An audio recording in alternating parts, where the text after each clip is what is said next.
Friends, स्वागत है आप सबका हमारे YouTube चैनल MM विद्यापीठ में। हम लोग पिछले वीडियो में 7.3 के लिए इंट्रोडक्शन देखे थे, जिसमें हम लोग देखे थे हम लोग किसी भी त्रिभुज का एरिया कैसे निकाल पाएंगे यदि उसका हमको क्या दिया हुआ हो, कोऑर्डिनेट निर्देशांक। ठीक है, चलिए उसका प्रूफ भी देखे थे हम लोग पिछले वीडियो में। जो वीडियो को नहीं देखे हैं एक बार जाके आप लोग 7.3 का जो इंट्रोडक्शन वाला वीडियो था उसको आप लोग एक बार जरूर देखें। चलिए क्या बोला है पहला क्वेश्चन, 7.3 का पहला क्वेश्चन है NCERT का। कह रहा है उस त्रिभुज का क्षेत्रफल ज्ञात कीजिए जिसके शीर्ष हैं, पहला क्वेश्चन 2,3 -1,0 और 2,-4।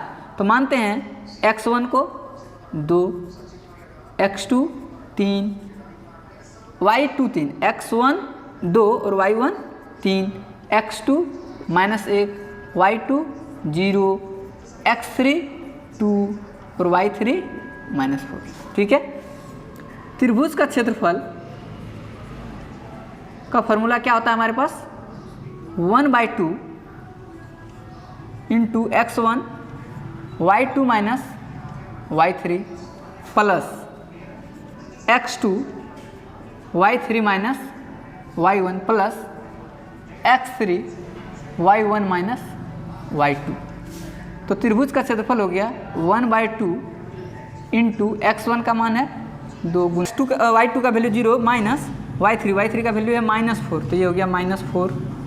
फिर प्लस x2 का वैल्यू है -1 इंटू y3 माइनस y2 का वैल्यू -4 माइनस y1 का वैल्यू 3।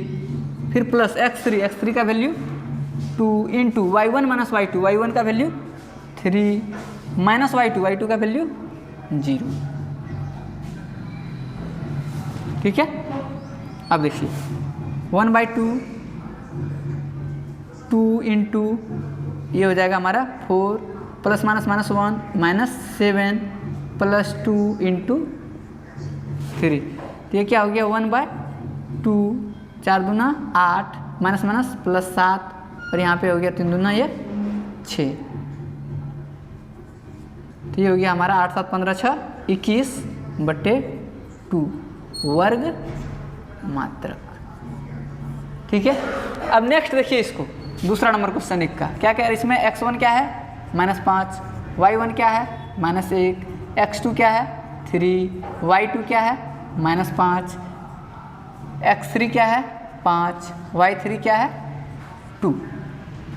तो त्रिभुज का क्षेत्रफल का फॉर्मूला क्या है हमारे पास, 1/2 x1 y2 minus y3 plus x2 y3 minus y1 plus x3 y1 minus y2। अब मान रख देना है सिर्फ 1/2 x1 का मान -5 इंटू y2 माइनस y1 का वैल्यू -5 माइनस y3 का वैल्यू 2। फिर प्लस x2 का वैल्यू 3 इंटू y3 का वैल्यू 2 माइनस y1 का वैल्यू -1, तो -1।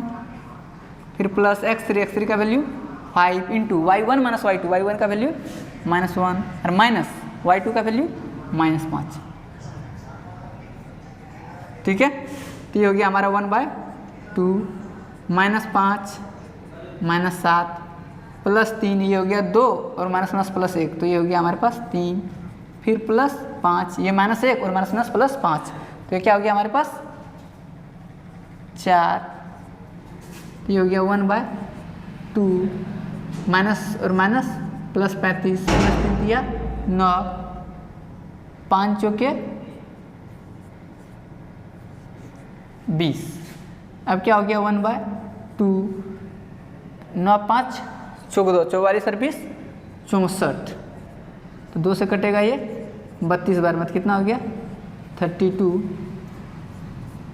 वर्ग मात्रक। ठीक है, चलिए नेक्स्ट क्वेश्चन देखते हैं हम लोग, क्वेश्चन नंबर 2। क्वेश्चन नंबर 2 क्या कह रहा है, निम्न में से प्रत्येक में k का मान ज्ञात कीजिए ताकि तीनों बिंदु क्या हो, संरेखी हो। संरेखी का मतलब हम पहले भी समझाए थे कि तीनों क्या हो, हमारा एक बिंदु पर स्थित है। मान लीजिए यह बिंदु हमारा A है और यह बिंदु हमारा C है, कहीं पर यह बिंदु हमारा B है, तो यह एक त्रिभुज बनेगा। और यह संरेखीय नहीं हुआ क्योंकि यह जो बिंदु बी था वो कहीं ऊपर था। और थोड़ा अगर नज़दीक आ गया तो यह भी एक त्रिभुज बनेगा, इसका भी कुछ क्षेत्रफल निकलेगा। और थोड़ा बी अगर नज़दीक आ गया यहाँ तो यह भी एक त्रिभुज बनेगा और इसका भी कुछ क्षेत्रफल निकलेगा। लेकिन ऐसे करते करते बी अगर यहाँ पर आ गया, इसी लाइन में आ गया, तो अब तीनों बिंदु संरेखीय हो गया। और अब एक ऐसा त्रिभुज बना, ABC एक ऐसा त्रिभुज बनाया जिसकी ऊंचाई कितना हो गया 0। और जब ऊंचाई 0 तो 1/2 गुना आधार गुना ऊंचाई होता है त्रिभुज का क्षेत्रफल। जब ऊंचाई ही 0 तो त्रिभुज का क्षेत्रफल क्या हुआ 0। किस केस में हुआ, जब ABC तीनों एक ही लाइन में हो गया, तब उस स्थिति में अगर ABC तीनों त्रिभुज का शीर्ष माना जाएगा तो त्रिभुज का क्षेत्रफल 0 होगा। तो हम कह सकते हैं यदि तीनों बिंदु संरेखी हो तो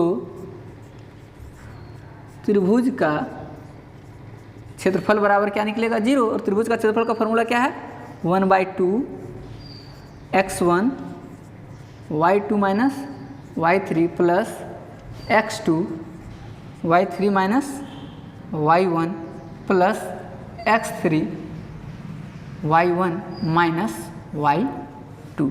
मान पुट करते हैं, इसका वैल्यू क्या आना चाहिए 0 के बराबर, क्योंकि त्रिभुज का क्षेत्रफल 0, तो त्रिभुज का क्षेत्रफल का फॉर्मूला ये बराबर 0। अब इसका मान बैठा देते हैं हम लोग। इसमें x1 x2 का मान हम लोग लिखे नहीं ना, चलिए अच्छा देखिए 1/2 x1 का वैल्यू क्या हो जाएगा 7 इंटू y2 माइनस y3, तो y2 कौन है 1 माइनस y3 क्या हो गया k, प्लस x2 का वैल्यू 5 इंटू y3 का वैल्यू k माइनस y1 का वैल्यू -2 प्लस x3 का वैल्यू 3 इंटू y1 का वैल्यू -2 माइनस y2 का वैल्यू 1। ये हमारे 0 के बराबर होना चाहिए। अब देखिए 1/2 अगर इधर 2 भाग में है तो उधर जाके 0 के साथ गुना होकर 0 ही हो जाएगा। इसको छोड़ के हम अंदर वाले को अब सॉल्व करते हैं। क्या हो जाएगा 7 इंटू 1 7 इंटू के -7 के प्लस 5 ब्रैकेट में के प्लस 2 माइनस प्लस फिर प्लस 3 और इधर -3 बराबर 0। तो ये क्या हो जाएगा हमारे पास 7 माइनस 7 के प्लस 5 के और 5 दूना 10 और प्लस 3 तिया 9, लेकिन ये हो जाएगा हमारे पास -9 बराबर 0।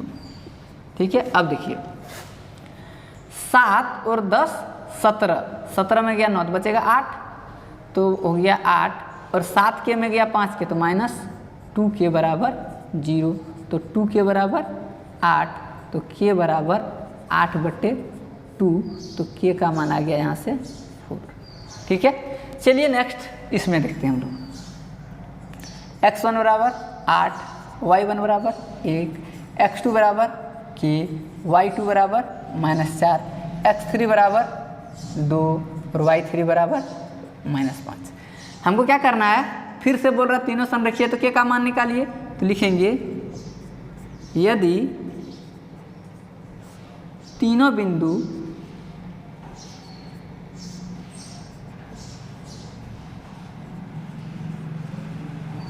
संरेखीय हो तो त्रिभुज का क्षेत्रफल बराबर क्या होगा 0। तो त्रिभुज का क्षेत्रफल क्या होता है 1/2 into x1 into y2 minus y3 plus x2 into y3 minus y1 फिर plus x3 into y1 minus y2। इसका वैल्यू 0 होना चाहिए क्योंकि त्रिभुज का क्षेत्रफल 0 है। अब सबका हम लोग वैल्यू पुट करते हैं। 1/2 का 1/2, x1 का मान 8 इंटू y2 -4 माइनस y3 तो -5 फिर प्लस x2 का मान k इंटू y3 का वैल्यू -5 माइनस y1 का वैल्यू 1 फिर प्लस x3 का वैल्यू 2 इंटू y1 का वैल्यू 1 माइनस y2 का वैल्यू -4 बराबर 0। अब इसको सॉल्व करते हैं हम लोग। तो ये 1/2 इधर 2 गुना में है, भाग में है, तो उधर जाके क्या हो जाएगा गुना में, तो 0 के साथ गुना होके 0। तो आगे इधर देखते हैं हम लोग 8 -4 और ये माइनस माइनस प्लस 5, तो ये क्या हो जाएगा -4 और +5 1, फिर प्लस k इंटू -6, फिर प्लस 2 इंटू 1 और माइनस माइनस प्लस, तो ये क्या हो गया 5 = 0। तो ये क्या हो गया 8 - 6k + 10 = 0, यानी -6k + 18 = 0। तो 6k = 18, तो k = 18/6, तो k बराबर क्या आ गया 3। ठीक है, चलिए नेक्स्ट क्वेश्चन देखते हैं हम लोग, क्वेश्चन नंबर 3।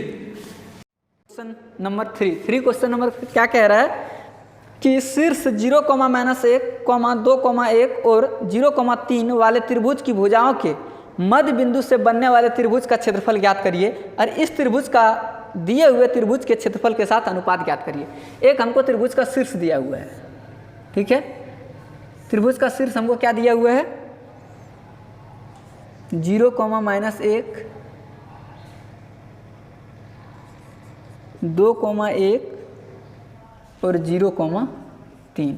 ये मान लीजिए A था, ये हमारे पास B है और ये हमारे पास C है। बोल रहा है इसका तीनों का जो मध्य बिंदु है उसको मिलाने से एक त्रिभुज बनेगा। मध्य बिंदु है तीनों का, ये क्या है मध्य बिंदु। इसका मध्य बिंदु मान लेते हैं D, इसको E मान लेते हैं और इसको मान लेते हैं हम लोग F। तो ये हो गया एक त्रिभुज और बन गया। ठीक है, अब कह रहा है कि DEF का क्षेत्रफल ABC के क्षेत्रफल का अनुपात बताइए। तो हम क्या करते हैं, सबसे पहले लिखते हैं DEF का हम लोग निर्देशांक निकालेंगे। तो लिखेंगे AB का मध्य बिंदु D है, अतः D के लिए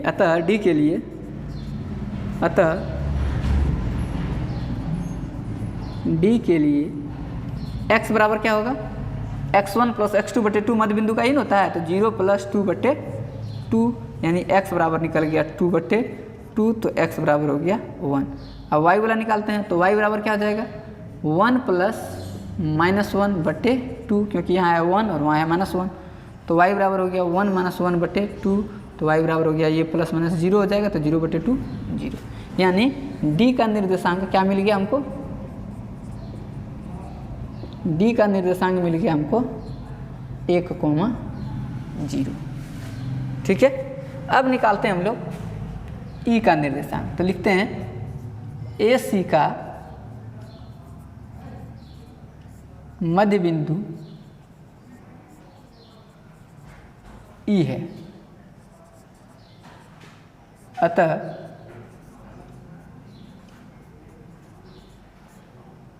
E के लिए क्या हो जाएगा, E के लिए x बराबर, x इसमें क्या है 0, यहाँ भी 0, तो 0 + 0/2 यानी x बराबर 0।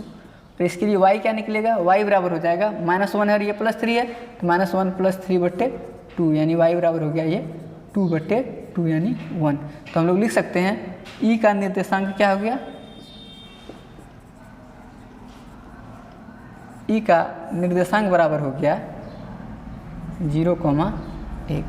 अब बच गया एगो लास्ट F का निर्देशांक। तो F BC का मध्य बिंदु है, तो लिखेंगे BC का मध्य बिंदु F है, अतः F के लिए x बराबर क्या होगा 2 + 0/2 और y बराबर हो जाएगा क्या 1 + 3/2। तो ये x बराबर हो गया 2/2 यानी x बराबर 1 और y बराबर हो गया 4/2 यानी y बराबर हो गया 2। तो हम लोग लिख सकते हैं f का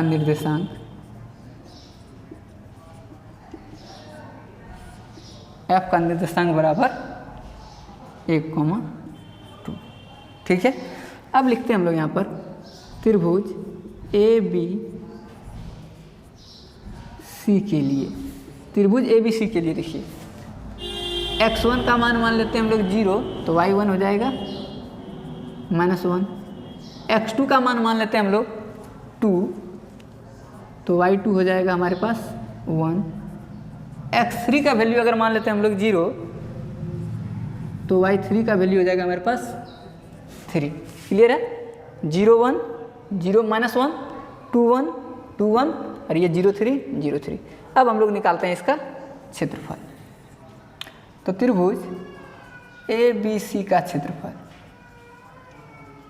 फॉर्मूला क्या होता है?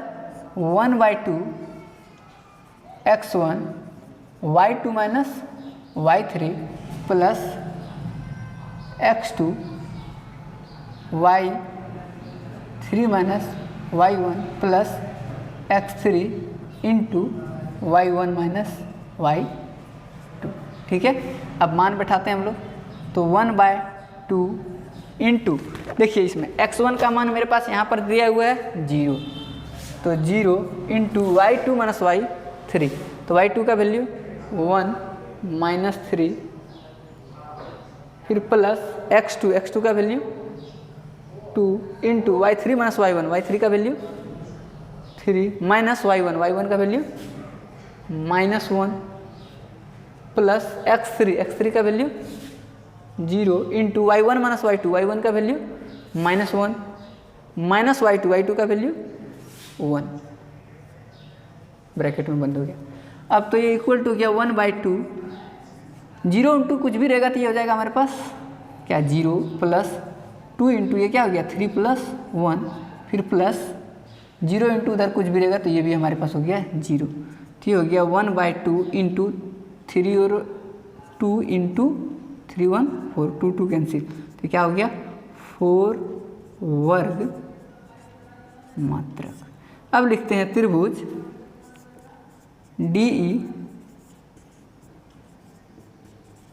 के लिए।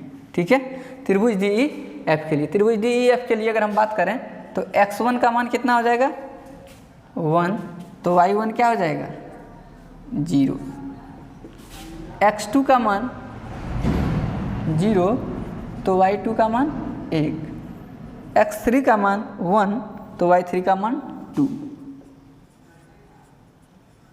ठीक है, अब हम लोग इसको लिखते हैं त्रिभुज DEF का क्षेत्रफल बराबर, फॉर्मूला क्या होता है 1/2 x1 into y2 minus y3 plus x2 into y3 minus y1 plus x3 into y1 minus y2। ठीक है, अब मान रख देते हैं is equal to 1/2 into x1 का वैल्यू 1, y2 माइनस y1 यानी y2 का वैल्यू 1 माइनस y3 का वैल्यू 2, फिर प्लस x2 का value 0 into y3 minus y1, तो y3 का वैल्यू 2 माइनस y1 का वैल्यू 0 प्लस x3 का value 1 into y1 minus y2, तो y1 का वैल्यू 0 माइनस y2 का वैल्यू 1, ये y2 है ना, तो क्या निकल गया ये 1/2 इंटू 1 इंटू -1 और 0 इंटू कुछ भी होगा तो ये 0 और ये 1 इंटू -1, तो ये आ गया हमारे पास 1/2 -1 और उधर भी -1, तो ये हो गया 1/2 इंटू -2, ये कट गया तो आंसर आ गया हमारे पास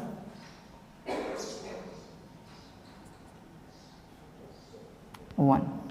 ठीक है, इसका आंसर हमारे पास कितना आ गया 1, लेकिन -1 आया। क्या लिखेंगे त्रिभुज का क्षेत्रफल नेगेटिव नहीं होता है, अतः त्रिभुज DEF का क्षेत्रफल बराबर 1 वर्ग मात्रक। क्लियर है? अब क्या पूछा था हमको, थोड़ा सा इसमें पूछा है दोनों का क्षेत्रफल का रेशियो पूछा है, तो हम लोग रेशियो निकाल देते हैं। चलिए देखिए रेशियो कैसे निकलेगा, इधर मिटाते हैं थोड़ा सा। ठीक है,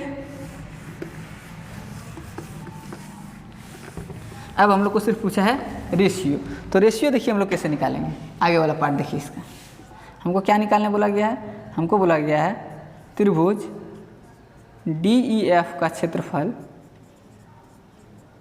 बटे त्रिभुज ए बी सी का क्षेत्रफल। तो डी ई एफ का क्षेत्रफल कितना आया 1 और ए बी सी का क्षेत्रफल कितना आया 4, तो आंसर हो गया 1:4। ठीक है।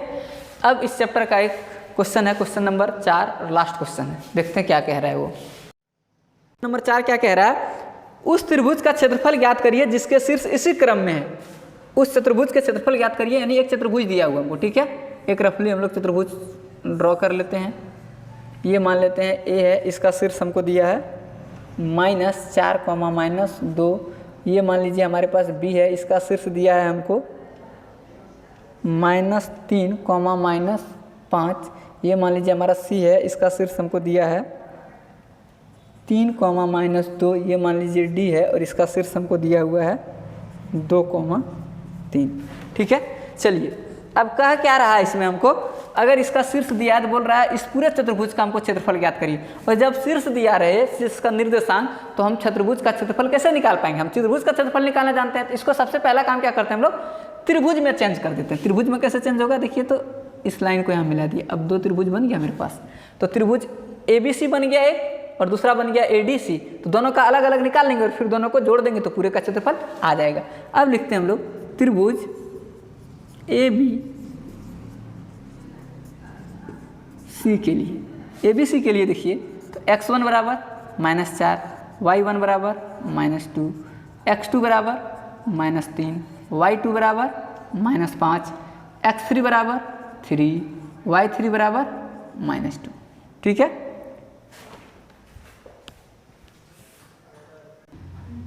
तो y3 का मान -2 हो गया। तो त्रिभुज ए बी सी का क्षेत्रफल बराबर क्या होता है 1/2 into x1 into y2 minus y3 plus x2 into y3 minus y1 plus x3 into y1 minus y2। Clear है। अब देखिए तो 1/2 x1 का वैल्यू क्या है -4 इंटू y2 माइनस y3, तो y2 का वैल्यू -5 माइनस y3 का वैल्यू -2, फिर प्लस x2 का value -3 into y3 minus y3 का वैल्यू -2 माइनस y1 का वैल्यू -2 प्लस x3 का value 3 into y1 minus y2, तो y1 का वैल्यू -2 और माइनस y2 का वैल्यू -5, तो -5। ठीक है, इसको सॉल्व करेंगे तो क्या हो गया ये 1/2 -4 और ये हो गया हमारा -5 और माइनस +2 प्लस माइनस -3 और यहाँ हो गया -2 और माइनस +2, फिर हो गया +3 और यहाँ पे हो गया -2 और माइनस +5। अब देखिए -2 +2 ये तो 0 हो गया कट के, क्या बच गया हमारे पास इधर 1/2 -4 इंटू -3, ये तो 0 ही हो जाएगा, फिर प्लस 3 इंटू 3। ठीक है, तो ये क्या हो गया हमारे पास 1/2 इंटू 12 और 3 तिया 9। ठीक है, तो ये क्या हो गया हमारे पास 12 9 21/2, 12 और 9 ये हो गया हमारे पास